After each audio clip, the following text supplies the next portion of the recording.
हरे कृष्णा। ओम अज्ञानतिमिरान्धस्य ज्ञानाञ्जनशलाकया चक्षुरुन्मिलितं तस्मै श्रीगुरवे नमः। वाञ्छाकल्पतरुभ्यश्च कृपासिन्धुभ्यैव च पतितानां पावनेभ्यो वैष्णवेभ्यो नमो नमः।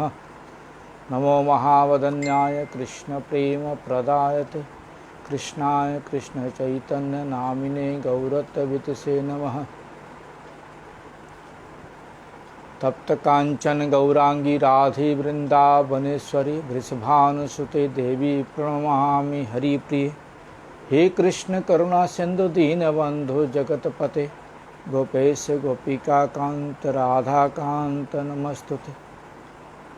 महाम्बोधिस्तीरे कनकरुचिर्नीलशिखरे वसत्प्रसदन्तः सहजबलभद्रेण बलिना सुभद्रा मध्यस्थ सकलसुरसेवावसर्दो जगन्नाथ स्वामी नयनपथगामी भवत मे। वृंदाय तुलसीदेव्य प्रियाय केशवश्च विष्णुभक्ति पदे देवी सत्वते नमो नमः। नारायणं नमस्कृतं नरं चैव नरोत्तमं देवीं सरस्वतीं व्यासं ततो जयमुदीरयेत्। ओम तत्सत् ओम तत्सत् ओम तत्सत्। हरे श्री कृष्ण चैतन्य प्रभु नित्यानंद श्री अद्वैत गदाधर शिवसादि गौर भक्त वृंद। हरे कृष्णा कृष्णा कृष्णा हरे हरे हरे राम राम राम हरे हरे। जय पतित पावन परम करुणामय परमाराध्य तमन त्रिला परिष्टम विष्णुपाद 108 श्री श्रीमद् भक्ति वल्लभ तीर्थ गोस्वामी गुरु महाराज के श्री शरण में अनंत कोटि साष्टांग प्रणाम करते हुए उनकी अहित कृपा प्रार्थना करता हूँ। गुरुदेव प्रसन्न हो। पूज्यपाद शिक्षा गुरुवर के श्री चरण में अनंत कोटि साष्टांग प्रणाम करते हुए उनकी अहित कृपा प्रार्थना करता हूँ। शिक्षा गुरुवर प्रसन्न हो। श्री चैतन्य गौड़ीय मठ के वर्तमान आचार्य त्रिदंडी स्वामी श्री श्रीमद् भक्ति भूषण भागवत गोस्वामी महाराज के त्रिदंडी स्वामी श्री चैतन्य गौड़ीय मठ के वर्तमान आचार्य श्री भक्ति विचार विष्णु महाराज के श्री चरण में साष्टांग प्रणाम करते हुए उनके हित कृपा प्रार्थना करता हूँ। महाराज प्रसन्न हो। कथा श्रवण पिपासु भक्तबिन मातृबिन पितृबिन सभी के यथार्थ संवादन करते हुए सबकी प्रसन्नता चाहता हूँ। सभी लोग प्रसन्न हैं।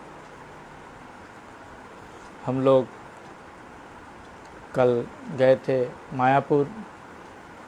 आप लोगों ने देखा होगा हमारे मठ में परम गुरु जी ने जो विधान बनाया है,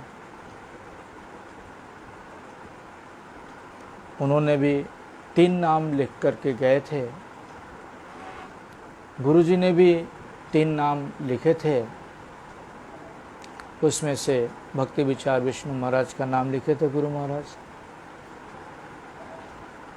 फिर आचार्य महाराज का भी नाम था, गुरु महाराज ने लिखा था। और भागवत महाराज का भी नाम लिखा था। तो आचार्य महाराज शारीरिक अस्वस्थता के कारण उन्होंने रिजाइन दिया। फिर भागवत महाराज का नाम तो था ही ऑलरेडी। तो आचार्य महाराज ने भी विष्णु महाराज का नाम दिया, भागवत महाराज का नाम दिया और परमार्थिक महाराज का नाम दिया था। उसके बाद भागवत महाराज ने विष्णु महाराज जब गए तो विष्णु महाराज को भी नाम दे के गए, परमार्थी महाराज का नाम दे के गए और जितेंद्र देव महाराज का 3 जन का नाम दे गए थे। तो 3 वैष्णवों के द्वारा लिखा हुआ नाम को गोनी बाडी ने सिलेक्शन किया। सेलेक्ट करके फिर विष्णु महाराज को 4 तारीख को आचार्य बनाया। फिर उन्होंने कल हमारे मठ में आए थे चाकदा में जगन्नाथ जी का आशीर्वाद लेने के लिए। तो यहाँ पर आशीर्वाद हुई, लाइव आप लोगों ने देखा। उसके बाद यहाँ से मायापुर हम लोग सभी लोग चले गए। मायापुर में कल लगभग सारे मठों में गए हम लोग। सारे मठों में जा कर के जो भी वहाँ के प्रेसिडेंट हैं, मठ इंचार्ज हैं, सबसे वहाँ पर आशीर्वाद लिए महाराज। फिर सुबह में 10 बजे से लेके और प्रोग्राम स्टार्ट हुआ। 11 बजे से सभा स्टार्ट हुई, 1:30 बजे तक चली। बहुत ही लोगों ने वहाँ पर आशीर्वाद किया। उसके बाद प्रसाद वगैरह पाए। फिर हम लोग वहाँ से 4 बजे आए। अभी मतलब शाम को 6:30 सवा 7 बजे लगभग पहुँचा यहाँ पे। तो गुरु महाराज जो नाम लिख के गए थे, आचार्य महाराज जो नाम लिखे, भागवत महाराज जो नाम लिख के गए, उसी के आधार पर गोंडीवाड़ी लोग विष्णु महाराज को, क्योंकि वैष्णव से ऊपर तो कोई नहीं है, इसलिए वह लोग कि इतने श्रेष्ठ दूरदर्शी वैष्णव गुरु महाराज लिख के गए हुए हैं। इस कारण इन लोगों ने सर्वसम्मति से भक्ति विचार विष्णु महाराज को आचार्य बनाए। और लगभग सभी लोग खुश हैं, जितने भी गृहस्थी हैं, वैष्णव हैं, ब्रह्मचारी, लगभग सभी लोग खुश हैं, कोई नाखुश नहीं है। क्यों? क्योंकि गुरु महाराज के हाथों से लिखा हुआ, वैष्णवों के हाथों से लिखा हुआ। और दूसरी बात, कोई अगर गुरु वर्ग में होता, 2-4 साल चलता, फिर नियुक्त करना पड़ता। इसलिए लोगों ने विचार विमर्श करके लॉन्ग टाइम तक जर्नी किस हिसाब से मठ कर सके, आचार्य करें, इसलिए विष्णु महाराज को आचार्य बनाए। अच्छा ही है, खराब नहीं है, बहुत बढ़िया हुआ। जो भी हुआ गुरुदेव की इच्छा से जो होता है अच्छा होता है, भगवान की इच्छा से जो होता है अच्छा होता है। इसलिए हमारे मठ के बहुत से लोगों का यह धारणा था कि अगर विष्णु महाराज को बना दिया जाएगा तो मठ में बहुत ज़्यादा उत्पात होगा, बहुत ज़्यादा क्लेश होगा। और बहुत से मठों का विचार यही था कि भागवत महाराज तो चले गए, अगर विष्णु महाराज आचार्य बने तो बहुत ही प्रॉब्लम हो जाएगा। दूसरा, किसको बनाया जाएगा, किस प्रकार से बनाया जाएगा, वोट होगा या किस प्रकार से बनाया जाएगा। सब लोग 4 तारीख का इंतज़ार कर रहे थे। 4 तारीख आएगा तो पता लगेगा क्या होगा क्या नहीं होगा। लेकिन जैसे ही सबको पता लगा कि विष्णु महाराज को सर्वसम्मति से आचार्य घोषित कर दिया गया है, सारे मठों के लोग खुशी हो गए।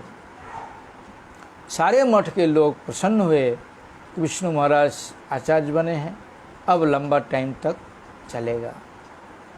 तो जो भी है, हमारे इस समय नए नए आचार्य हुए हैं, भक्ति विचार विष्णु महाराज।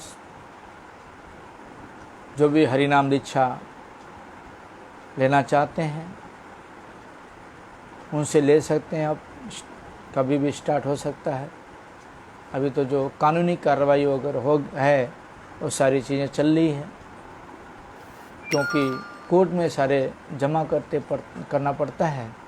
और सब जमा करने के बाद मेरे ख्याल से जन्माष्टमी से हरिनाम स्टार्ट हो जाना चाहिए। तो उसके पहले भी हो सकता है। अब तो उनकी इच्छा है, जवान है, जहाँ मर्जी वहाँ हरिनाम दे सकते हैं, कोई अगर बूढ़े लोग होते तो प्रॉब्लम होता, क्योंकि लोगों को मायापुर आना पड़ता, कलकत्ता आना पड़ता। अभी तो सब प्रॉब्लम नहीं है, जहाँ तहाँ वो जा कर के हरि नाम दे सकते हैं। इस कारण से ज़्यादातर लोगों को उनको बनाया गया। बहुत बढ़िया जो भी है, खूब सुंदर हुआ आज का प्रोग्राम जो हुआ, बहुत बढ़िया हुआ, बहुत बढ़िया, क्या बहुत ही बढ़िया हुआ प्रोग्राम। कल आचार्य जी महाराज ने, हमारे भक्ति सौरभ आचार्य जी महाराज, उन्होंने बताया कि मैंने 3 जन का नाम तो लिखा, भागवत महाराज हुए, फिर मैं चिंता कर रहा था कि मैंने 3 जन का तो नाम लिखा हूँ, अगर विष्णु महाराज होंगे तो बहुत बढ़िया होगा। मठ की संचालन, मठ की व्यवस्था, प्रचार, सब कुछ अच्छा हो जाएगा। यहाँ तक कि बोले कि मेरी दिली इच्छा थी कि विष्णु महाराज होना चाहिए। खैर, वैष्णव की इच्छा भगवान पूर्ण करते हैं, तो भगवान ने वैष्णव की इच्छा पूर्ण किया। सभी वैष्णव के लगभग इच्छा था विष्णु महाराज हों, इच्छा पूर्ण किए। क्यों देखो, विरोधिता, अगर 10 जन हमारे ऊपर खुश हैं, उनमें से 2 जन तो नाखुश होते ही हैं, चाहे कितने भी बड़ा कोई हो। यहाँ तक कि भगवान श्री कृष्ण थे, उनसे भी विद्वेष लेके बैठे थे दुर्योधन वगैरह। तो ऐसे भी हैं जो विद्वेषी लोग हैं, वो विद्वेष लेके बैठे ही रहते हैं।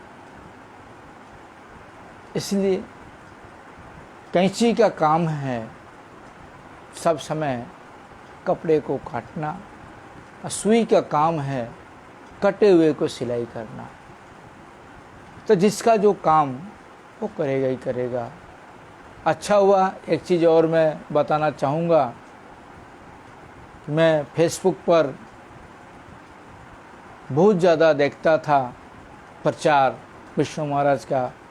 हमारे कुछ प्रिय गुरु भाई, प्रिय ही बोलूँगा उनको, हमारे विजय लामा जी प्रचार कर रहे थे। क्योंकि प्रचार करना भी ज़रूरी है। प्रचार 2 तरह से होता है, या तो अच्छाई से या तो बुराई से। उन्होंने बुराई से ही प्रचार किया, लेकिन नुकसान तो नहीं हुआ। विष्णु महाराज का तो फायदा तो हुआ। विष्णु महाराज आचार्य तो बने, प्रचार किए उन्होंने, बहुत बढ़िया प्रचार किया, कोई खराब नहीं किए। क्योंकि अगर प्रचार नहीं करते हो तो प्रॉब्लम हो सकती थी, लेकिन उन्होंने इतना प्रचार किया, इतना प्रचार किया, इतना प्रचार किया कि सारे वैष्णवों का दिल जीत लिया। सारे वैष्णवों का उन्होंने प्रचार करके दिल जीत लिया, और विष्णु महाराज को सर्वसम्मति से आचार्य बना दिया। यहाँ तक कि मैं उनको धन्यवाद देना चाहूँगा कि उन्होंने इतना प्रचार किया, और उनके साथ जो लोग सपोर्ट में थे, सामने तो कोई आया नहीं, सपोर्ट में थे, सहयोग कर रहे थे उनका, बहुत से लोग थे। बहुत अच्छा किए सपोर्ट करके। कम से कम विष्णु महाराज का तो जो भी अपराध हो या पाप हो, सब तो उन्होंने ग्रहण तो किया, और विष्णु महाराज को आचार्य तो बनाने का मौका तो दे दिया। इतना बढ़िया प्रचार कौन कर सकता है। हमारे his divine grace Bhaktidatta Madhav Goswami Maharaj, हमारे मठ के फाउंडर, जब वह मठ नहीं बनाए थे, भाड़े पर रूम लेकर के रहते थे कलकत्ता में, तो रास बिहारी में प्रचार हो रहा था, सभा चल रही थी। तो वहाँ पर उनके बड़े गुरु भाई अपने शिष्यों को हैंडबिल छाप करके भेजा परम गुरु जी का प्रचार करने के लिए। क्या प्रचार करने के लिए? मठ से पैसा लेके भाग गया। मठ से पैसा लेके भाग गया, प्रचार कर रहा है। और मठ में तो कॉमन है कि मठ में कोई भी अगर कोई ऊपर उठना चाहता है तो उसको 3 चीज का कलंक लगता ही लगता है। उसको 3 चीज का कलंक लगाता ही है लोग। कोई भी मठ इंचार्ज हो, चाहे कोई भी हो, श्रेष्ठ हो, कोई भी छोटा हो बड़ा हो, 3 चीज का कलंक तो लगता ही है। या तो लड़की के ऊपर लगे, या तो पैसे के ऊपर लगे, या तो प्रतिष्ठा के ऊपर लगे।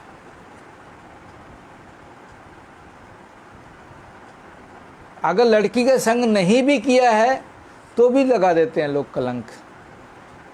पैसे के प्रति प्रतिष्ठा नहीं है उसकी, पैसे के पर लोभ नहीं है, फिर भी कलंक लगता है। क्यों? क्योंकि परीक्षा इसी की होती है। परीक्षा होती है, भगवान की परीक्षा। तो इस तरह से बहुत सी चीज़ें परम गुरु जी के नाम से हैंडबिल में छाप करके, और सभा में, परम गुरु जी के सभा में ही लोग पहुँचे और एक हैंडबिल परम गुरु जी को दिए। और जितने भी सभा में बैठे लोग थे, स्टेज पर, नीचे, सारे लोगों को वह हैंडबिल दिया गया। तो परम गुरु जी देखने के बाद जो एक शिष्य को बुला करके बोलते हैं, इनको ले जा करके बढ़िया से स्वागत करो, खिलाओ पिलाओ, बिना खाने पीने नहीं जाने देना, बढ़िया से खिलाओ, सेवा करो। उनको ले जा करके खिला पिला के सेवा वगैरह किए और फिर उनकी विदाई की। अगर हमारे जैसा व्यक्ति होता तो हम क्या बोलते कि कमरे में ले जाओ, बढ़िया से इनका इलाज करो। लेकिन परम गुरु जी ने क्या बोला कि अगर मैं प्रचार करने जाता, अपना खुद अगर पेपर में ऐड करता तो कितना पैसा खर्चा होता, टीवी पर प्रचार करता तो कितना पैसा खर्चा होता। तो इन्होंने मेरा नुकसान नहीं किया है, इन्होंने मेरा प्रचार किया है। और उस प्रचार को देख करके, उस हैंडबिल को देख करके ऐसे ऐसे लोग थे जिसके पास जाते थे सीमेंट के लिए, उधारी लेने के लिए, उधार देता, हमारा ले जाइए बाद में दे दीजिएगा। सीमेंट रोड लेने के लिए जाते थे, रोड दे देता, हमारा लेके जाइए बाद में दे दीजिए। बालू लेने जाते, बालू बाद में दे दीजिएगा। उधारी सेवा कर रहे हैं लोग। और कलकत्ता मठ उधार से ही तैयार हो गया और बन भी गया। बाद में धीरे धीरे पैसा।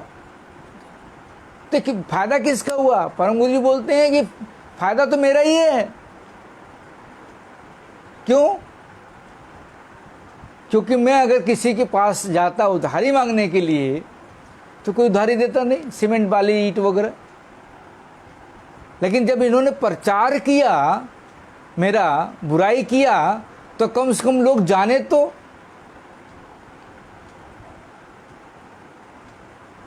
इसलिए मेरा काम हो रहा है। तो हमारे लामा प्रभु जी भी कम नहीं किए, बहुत बढ़िया किए हैं। उनका मैं तहे दिल से स्वागत करता हूं कि उनके प्रचार के कारण सोशल मीडिया पे इतना ज़्यादा प्रचार किए हैं, जिसके कारण आज विष्णु महाराज हमारे श्री चैतन्य गौड़ीय मठ की, ऑल इंडिया श्री चैतन्य गौड़ीय मठ के वह प्रेसिडेंट नियुक्त किए गए हैं। बहुत बढ़िया, आपका बहुत बहुत धन्यवाद लामा जी। जो भी है, चर्चा चल रही है हम लोगों की जीव धर्म की, जीव का वास्तविक धर्म, क्या है, इसकी चर्चा चल रही है हमारी, हम चर्चा करेंगे।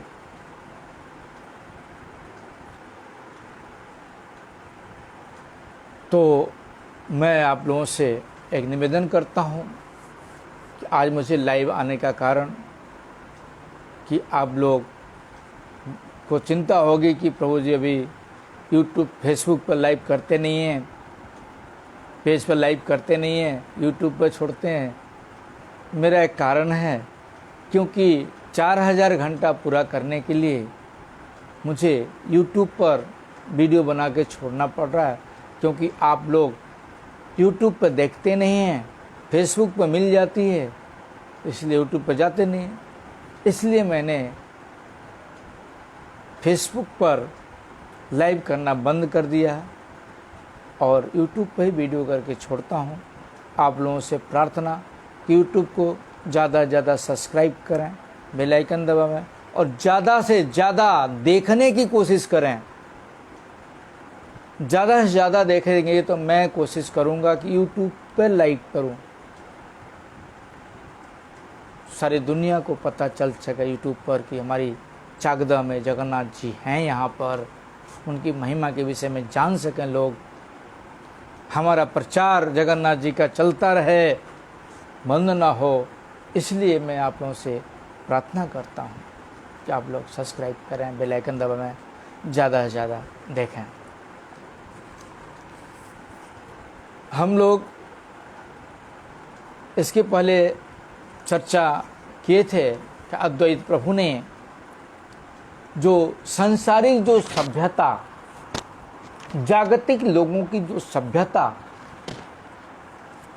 बताए थे, वह सिर्फ पाप का आचरण ही मात्र बताए थे। और आजकल जो सभ्यता चल रही है जगत में, संसारी लोगों में जो सभ्यता चल रही है, उस सभ्यता को बता रहे हैं कलयुग की सभ्यता है। इसलिए हम जहाँ तक तो श्रवण किए थे, आज हम इसके आगे श्रवण करेंगे। दिगंबर महाशय प्रश्न करते हैं, तुम्हें कि बादशाही सभ्यता भूले गेले। अपने दोस्त को बोलते हैं कि आप जो बादशाहों की सभ्यता थी, क्या उस सभ्यताओं को भूल गए आप?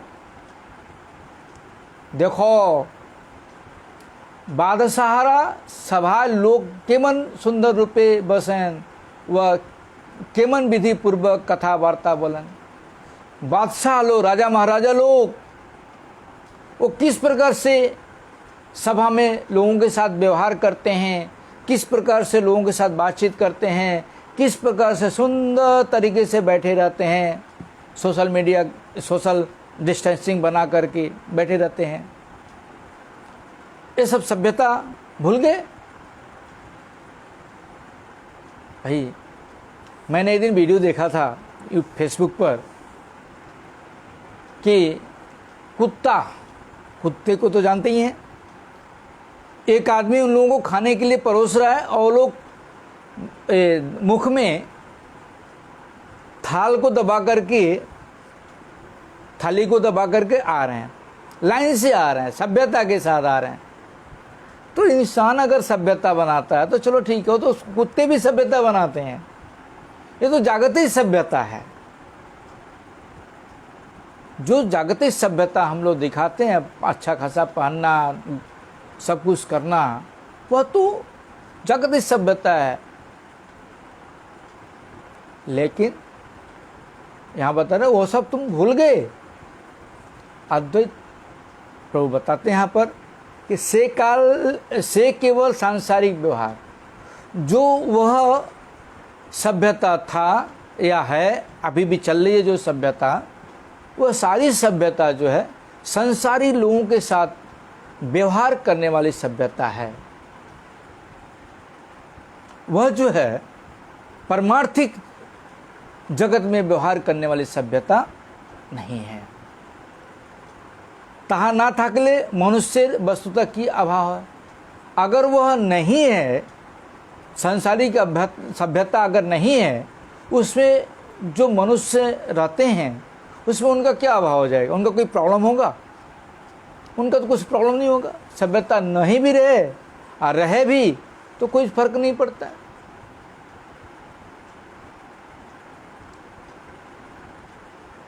आजकल बहुत सभ्यताएं देखने को मिलता है, बहुत सी होड़ लगी रहती है, उनके पास ये चीज़ें हमारे पास नहीं है, ये भी होड़ है, बहुत सी चीज़ें होड़ है। तो जो भी है तो बताते हैं कि इसमें कोई अभाव हुआ, कोई अभाव तो नहीं है। सभ्यता नहीं है तो उसका कोई नुकसान नहीं है, असभ्यता है तो भी कोई बहुत बड़ा चीज़ नहीं है। भाई तुम्हें अनेक दिन जवने चाकरी करिया ए रूप सभ्यता पक्ष पाते हैं। ऐसा बताते हैं कि हे भाई तुम बहुत दिन मुसलमानों की नौकरी कियो, बहुत दिन मुसलमानों की नौकरी कियो, इस कारण उनकी सभ्यताओं को या उनकी सभ्यताओं का पक्षपात ले रहे हो आप। वस्तुतः मनुष्य निष्पाप जीवन ही सत्य जीवन। वास्तविक रूप से मनुष्य का जो निष्पाप जीवन ही सत्य जीवन है। लेकिन ऐसा कोई व्यक्ति है जो निष्पाप हो, निष्कलंक हो? बहुत ही कम ही मिलते हैं। इसलिए निष्पाप, कल कुछ दिन 2 दिन पहले मैंने बताया था, परसों ही मेरे ख्याल से बताया था आप लोगों को, कि सारे लोग तो बोलते हैं जीवस्य जीवनो भोजनम, जीव ही जीव का आहार है। वास्तविक रूप से जीव ही जीव का आहार है। हम माँ के गर्भ में थे तो भी हम जीव को ही खा के पैदा हुए हैं, शरीर बनाए हैं। इस तरह से जीव ही जीव का खाना है, ठीक है। लेकिन अगर हम शुद्ध शाकाहारी भी खाते हैं, जिसको बंगाल में निरामिष बोलते हैं, आमिष और निरामिष, और हमारे वहाँ पर तो शुद्ध शाकाहारी लिखा जाता है, जहाँ पर लहसुन प्याज चलता है, जहाँ पर मांस नहीं चलता, उसको शुद्ध शाकाहारी लिखा जाता है। लेकिन उसको शुद्ध शाकाहारी नहीं बोलते। शुद्ध शाकाहारी जहाँ पर लहसुन प्याज भी नहीं चलता हो, उसको शुद्ध शाकाहारी बोला जाता है। अगर हम शुद्ध शाकाहारी, शुद्ध सात्विक आहार भी बना के हम खाते हैं तो भी पाप खाते हैं, पाप आहार करते हैं। क्योंकि मैंने बताया था कितने प्रकार के पाप उसमें रहते हैं। तो सारे पाप खा रहे हैं हम। लेकिन जब उसी चीज को बना करके, शुद्ध सात्विक आहार बना करके, जब तुलसी डाल करके भगवान को हम निवेदन कर देते हैं सजा करके, तो वह निरामिष भी नहीं, शुद्ध शाकाहारी भी नहीं, सात्विक भी नहीं, वह निष्पाप हो जाता है, निर्मल हो जाता है। उसमें कोई पाप नहीं रह जाता, उसमें कोई मल नहीं रह जाता। इसलिए उसको निर्माल्य बोला जाता है, इसलिए उसको प्रसाद बोला जाता है। इसलिए जो वैष्णव लोग हैं वह भगवान को भोग लगा के खाते हैं, बिना भोग का नहीं खाते। बिना भोग का खा रहे हैं तो पाप खा रहे हैं। इसलिए जो बुद्धिमान व्यक्ति हैं वह बनाएंगे भगवान को किसी भी तरह से मानसिक भोग लगाएं या दृष्टि भोग दें, तुलसी डाल के, या तो सामने भोग लगा के दें। किसी भी तरह से अगर भोग लगाते हैं तो वह निर्मल होता है। तुलसी डालने से निर्मल हो जाता है, भोग लगाने से और भी निर्मल होता है। भगवान ग्रहण करते हैं उसको। इसलिए जो वैष्णव लोग होते हैं वह भगवान को निवेदन करके फिर उसको ग्रहण करते हैं। इसलिए उनकी जो पाप बुद्धि, पाप आचार जो होता है वो खत्म हो जाता है। क्यों? क्योंकि प्रसाद सेवा करते है सकल प्रपंच जो है, प्रसाद सेवा करते करते करते करते करते सारे प्रपंच दूर हो जाते हैं, कोई प्रपंचिक चीज नहीं रह जाती। इसलिए बता रहे हैं कि मनुष्य को निष्पाप जीवन ही सत्य जीवन है। तो निष्पाप हम किस तरह से बन सकते हैं? इसलिए निष्पाप अगर हमें बनना है तो हमें जो 4 चीजें शास्त्रों में बताई गई हैं उस 4 चीजों से दूर होना होगा। 4 चीजें क्या है? मदिरापान, जुआ और स्त्री गमन और हिंसा। ये 4 चीज से जब तक हम दूर नहीं होंगे तब तक हम निष्पाप नहीं हो सकते। ये 4 चीज से दूर होना होगा, परहेज करना होगा और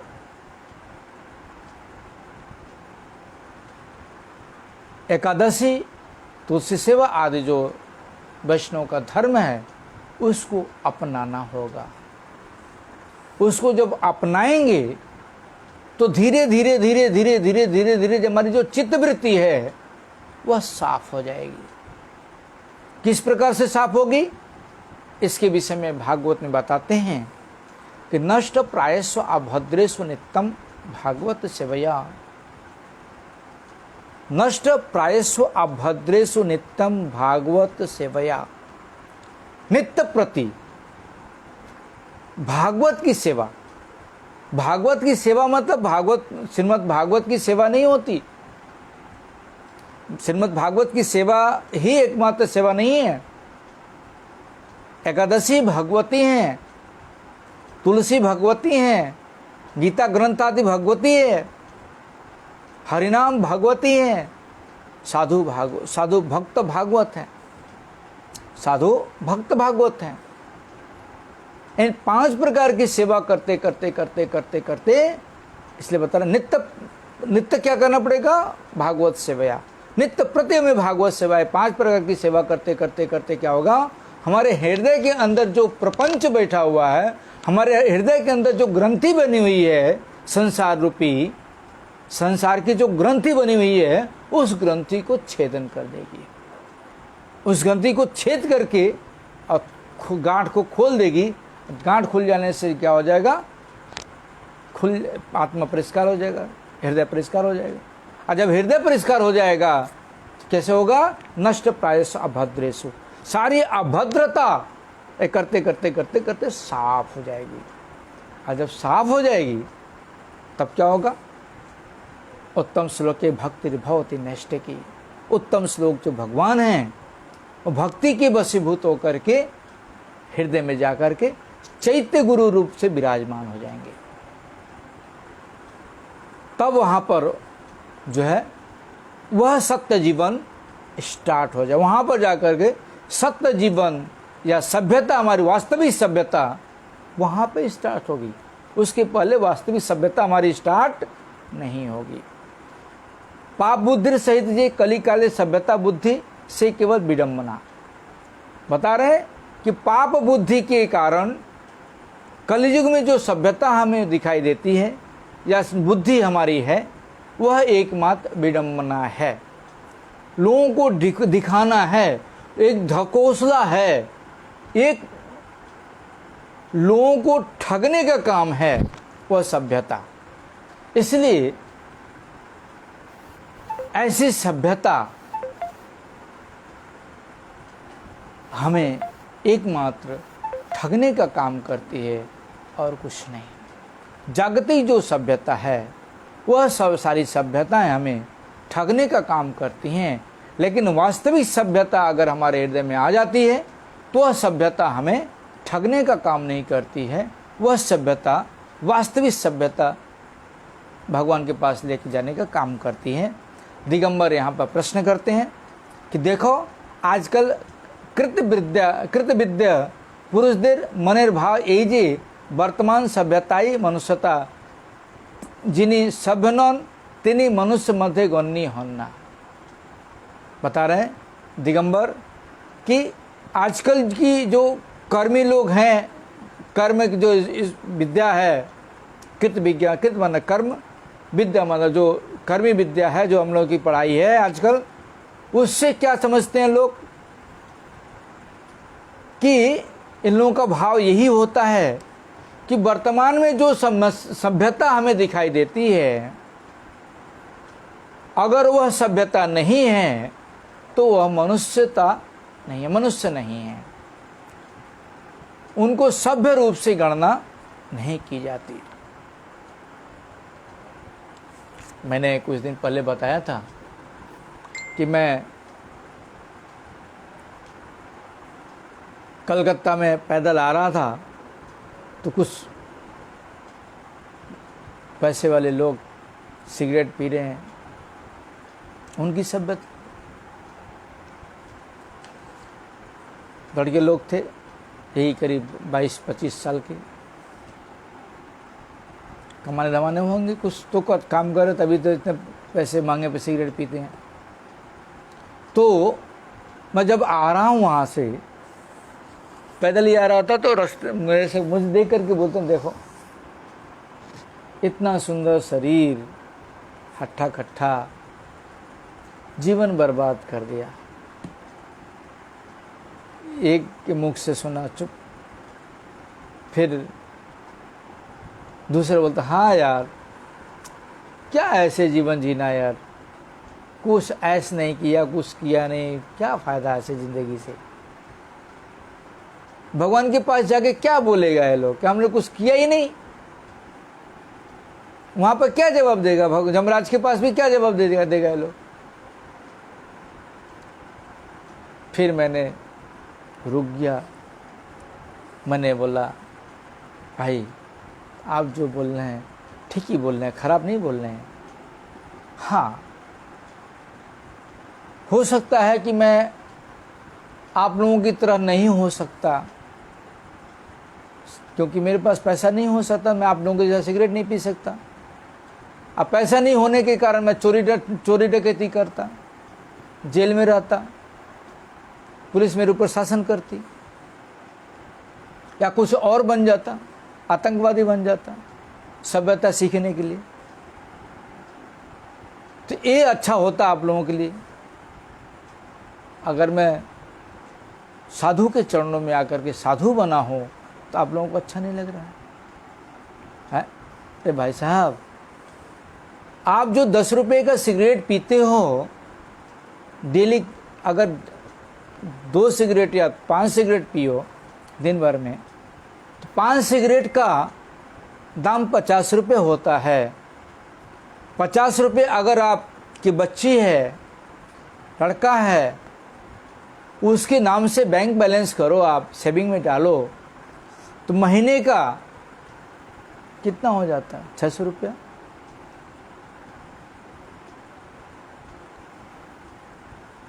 साल का कितना होगा? 10 साल का कितना होगा? जब लड़की की शादी का उम्र होगी आपकी, तो आप क्या करोगे? या तो जमीन बेचोगे, या तो लोन लोगे, या तो नौकरी अगर करते हो आप तो नौकरी से कर्जा लोगे, कर्जा लेकर के आप चलाओगे, शादी ब्याह करोगे बच्चों की, यही कर सकते हो वो भी। लेकिन अगर बैंक में बैलेंस जमा रहेगा आपके पास, तो किसी के पास हाथ फैलाने की जरूरत तो नहीं पड़ेगी। और ये जो पी रहे हो आप, इसको पीने से नुकसान किसका हो रहा है? आपका ना और किसी का, आपका ही तो नुकसान हो रहा है। इस पे क्या लिखा हुआ? सिगरेट पीना हानिकारक है, लिखा हुआ। आप पढ़े लिखे हो करके सिगरेट पीते हो, डेली 50 रुपये खर्चा करते हो अपने इस जीवन, इतने अमूल्य जीवन भगवान दे रखे हैं, अमूल्य जिंदगी भगवान दे रखे हैं। इस अमूल्य जिंदगी को सिगरेट पी करके, मदिरा पी करके, अन्य चीजें करके जीवन बर्बाद कर रहे हो। अपनी सभ्यता नहीं दिखाई देती आपको? कि हम क्या कर रहे हैं। हम अगर वो चीज़ करते तो आपको अच्छा लगता, हम वो चीज़ नहीं करे इसलिए हमारी सभ्यता खराब है। आपकी सभ्यता अच्छा है, आप अच्छे लोगों में गिने जा रहे हो, मैं अच्छे लोगों में नहीं गिना जा रहा। चुप, कोई जवाब नहीं। ये बोलता महाराज आपने बढ़िया ही बोला, खराब नहीं बोला। तो इस प्रकार से बता रहे हैं जिनके पास संसारी जो सभ्यता, अगर सिगरेट पीने की जिसके पास, बहुत से लोग हैं, लोगों को दिखाने के लिए क्या करते हैं, 10 रुपए का सिगरेट खाते हैं, चूसेंगे, आप मारेंगे, वो सभ्यता है उनकी। 5 लोग बैठ गए टेबल पर, दारू पिएंगे, वो सभ्यता है इनकी। संसार की सभ्यता है, वो सभ्यता इनकी अच्छी है। अगर ये सभ्यताएं अच्छी नहीं है, जिसके पास नहीं है, संसार की सभ्यताएं नहीं है, उसको सभ्य व्यक्ति नहीं बोला जाता। उनकी मनुष्य में भी गणना नहीं की जाती। स्त्री लोग के भाल भाल वस्त्र, घर में भूजी भांग नहीं, और दिखाने चले अच्छे अच्छे कपड़े पहन के निकलते हैं।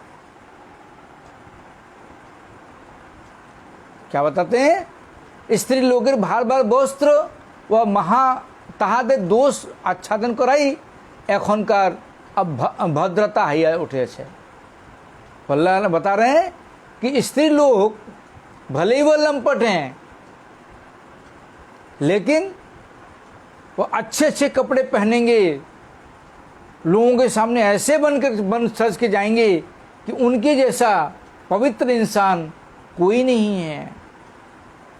उनके जो दोष हैं, उसके दोष उस वस्त्र के द्वारा, श्रृंगार के द्वारा ढक जाते हैं।